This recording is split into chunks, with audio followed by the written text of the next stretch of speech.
میرے مکتب بہن بھائی اور میرے عزیز ساتھی اور السلام علیکم. مجھے آج اس موضوع پر لفظ شیئر کرنے کا موقع ملا ہے. وہ ہے میری پیاری ماں. نیند اپنی بلا کر سلایا ہم کو, آنسو اپنے گرا کر ہنسایا ہم کو. ماں کی ایک عادت خدا سے ملتی ہے, دونوں ہی معاف کر دیتے ہیں. ماں کے قدموں تلے جنت ہوتی ہے, ماں کے بغیر گھر ایک قبرستان لگتا ہے. میں جب بھی ماں کو یاد کرتی, مصیبت کے وقت یاد کرتی ہوں تو دل کو سکون ملتا ہے. مجھے محبت ہے اپنے ہاتھوں کی تمام انگلیوں سے. مجھے محبت ہے اپنے ہاتھوں کی تمام انگلیوں سے. نہ جانے کون سی انگلی پکڑ کر ماں نے چلنا سکھایا ہوگا. گھر کو سونا کر جاتی ہیں مائیں, نہ جانے کیوں چلی جاتی ہیں. میں نے چلتی پھرتی آنکھوں سے عزا دیکھی ہے. میں نے جنت تو نہیں مگر اپنی ماں دیکھی ہے. ماں جیسے ہستی دنیا میں کہاں, ماں تیری عظمت پر کیا ہمارے. حضرت عیسیٰ اسلام میں مردے کو زندہ کرنا. حضرت عیسیٰ اسلام کا سب سے بڑا معجزہ مردے زندہ کرنا تھا. اس عمل میں ہمیں دو واقعات ملتے ہیں. جب آپ نے کسی مردے کو زندہ کیا, ان میں آپ کا ایک دوست تھا اظہر, اور دوسرا بڑھیا کا بیٹا تھا. اظہر آپ کا بہت قریبی دوست تھا. آپ کو اظہر کی بہن سے اطلاع دی کہ آپ کا دوست اظہر فوت ہو گیا ہے. آپ اسی وقت اظہر کے گھر تشریف لائے. آپ نے اظہر کی بہن سے فرمایا کہ مجھے اسی وقت اظہر کی قبر پر لے چلو. وہ آپ علیہ السلام کو اپنے بھائی اظہر کی قبر پر لے آئی. آپ نے قبر پر آ کر دعا کی تو اللہ کریم. مجھے ایک کتاب ملی جس کا نام حضور صلی اللہ علیہ وسلم کی معجزات. اس میں نے پڑھا رسول صلی اللہ علیہ وسلم ایک انسان کے باغ میں تشریف لے کے, آپ صلی اللہ علیہ وسلم کے ہمراہ حضرت ابو بکر صدیق رضی اللہ تعالیٰ اور حضرت عمر فاروق رضی اللہ تعالیٰ بھی, اور انسان کے کچھ سردار بھی وہاں موجود تھے. اس باغ میں ایک بکری بھی تھی. جب حضور صلی اللہ علیہ وسلم اس باغ میں داخل ہوئے تو ایک بکری نے حضور صلی اللہ علیہ وسلم کو اس وقت سجدہ کیا جب آپ صلی اللہ علیہ وسلم باغ میں داخل ہوئے. آپ حضرت ابو بکر صدیق رضی اللہ تعالیٰ عنہ نے بکری کو سجدہ کرتے ہوئے دیکھا تو آپ صلی اللہ علیہ وسلم سے فرمایا, اس بکری کی نسبت ہم تو آپ صلی اللہ علیہ وسلم کو سجدہ کرنے کے لیے زیادہ حقدار ہیں. آپ صلی اللہ علیہ وسلم نے فرمایا, نہیں, میری امت کے لیے جائز نہیں ہے کہ وہ کوئی آدمی دوسرے آدمی کے آگے سجدہ کرے. ہاں, اگر کسی انسان کو دوسرے انسان کے آگے سجدہ کرنا ہوتا تو میں حکم دیتا کہ بیوی. آج مجھے ایک کتاب ملی جس کا نام حضور صلی اللہ علیہ وسلم کے تجارت کے میدان ہے. جیسا کہ آج کل کا ماحول ہے, لوگ کہنے کو سنائی دیتے ہیں کہ جھوٹ بولنے کے بغیر تو کاروبار چل ہی نہیں سکتا.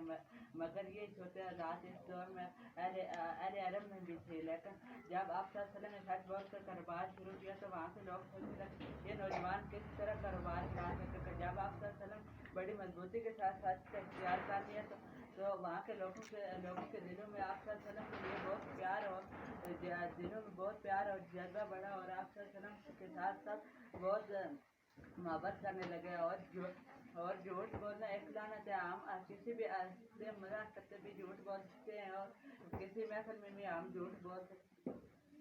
میں نے ایک کتاب کا مطالعہ کیا جس کا نام ہے حضرت سلیمان علیہ السلام.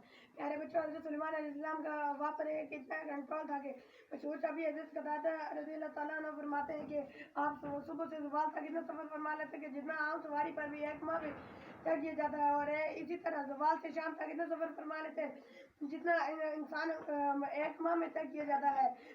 مشہور ہے کہ آپ صبح بیت المقدس میں ہوتے تو دوپہر کے وقت 70 میں پہنچ جاتے, وہاں سے ملک شام کو خراسان میں پہنچ جاتے, یعنی آپ جہاں بھی وہاں کو حکم کرتے وہاں تک آپ کو لے جاتی. پیارے بچوں, حضرت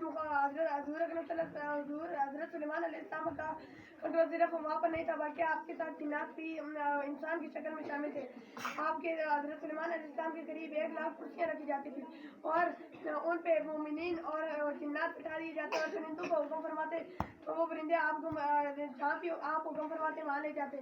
ایک بار آپ قافلے کے ساتھ پہلے متواتر وہ آپ وہاں میں سفر کرتے تھے, لیکن ایک بار آپ قافلے کے ساتھ زمین پر جا رہے تھے تو اچانک چونٹی کے پیڑ کے پاس سے گزرنے, جس کا نام ہے حضرت ابراہیم علیہ السلام. حضرت ابراہیم علیہ السلام اللہ تعالیٰ کے بہت ہی برگزیدہ نبی تھے. آپ علیہ السلام